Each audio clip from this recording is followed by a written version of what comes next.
Dans une Côte d'Ivoire en pleine mutation, où les attentes des populations grandissent, une réalité demeure.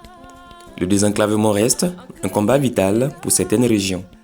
Guéyo, localité agricole riche, mais encore difficilement accessible, en est une illustration parfaite.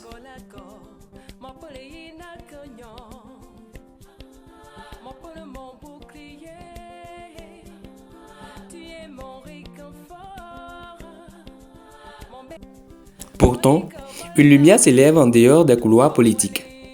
Le collectif des volontaires pour le désenclavement total de Guéyo, conduit par le chairman Barthélémy Gogognon.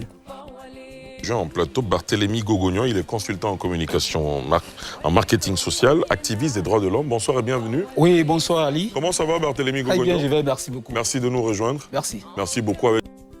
Au nom du collectif, le chairman Barthélémy Gogognon fait entendre une voix différente, une voix citoyenne, dévouée et engagée, qui montre que le changement peut venir de l'action volontaire et non forcément d'un mandat électif.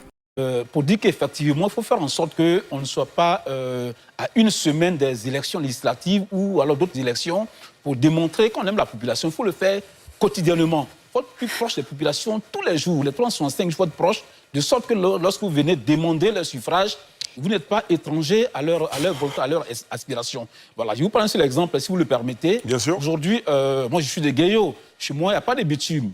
Et j'en parle tout le temps. Aujourd'hui, on a mis en place ce qu'on appelle le collectif des volontaires pour le désenclavement total de Guéyo. Rassurez-moi, vous n'êtes pas candidat à l'élection législative de Guéyo. Non, je ne suis pas Sinon, candidat. l'ACA nous interpellerait pour je ne suis pas candidat, une publicité avant la campagne. Je ne suis pas candidat, mais c'est pour dire aux gens, on n'a pas je referme la parenthèse. Candidat pour toujours pour des actes de l'intérêt général de sa localité. Absolument. Et moi, je le fais en toute conscience dans un plaidoyer citoyen. Mais rassurez-vous, je ne suis pas candidat pour la députation, je suis candidat pour le désenclavement total de Guéyo.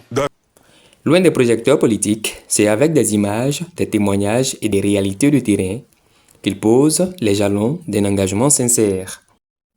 Comme il y a de cela plusieurs décennies, aujourd'hui encore, Guéyo garde les yeux rivés sur l'horizon en espérant que le vrombissement des machines remplace enfin les bruits assourdissants des badians, emportant avec eux parfois des vies humaines.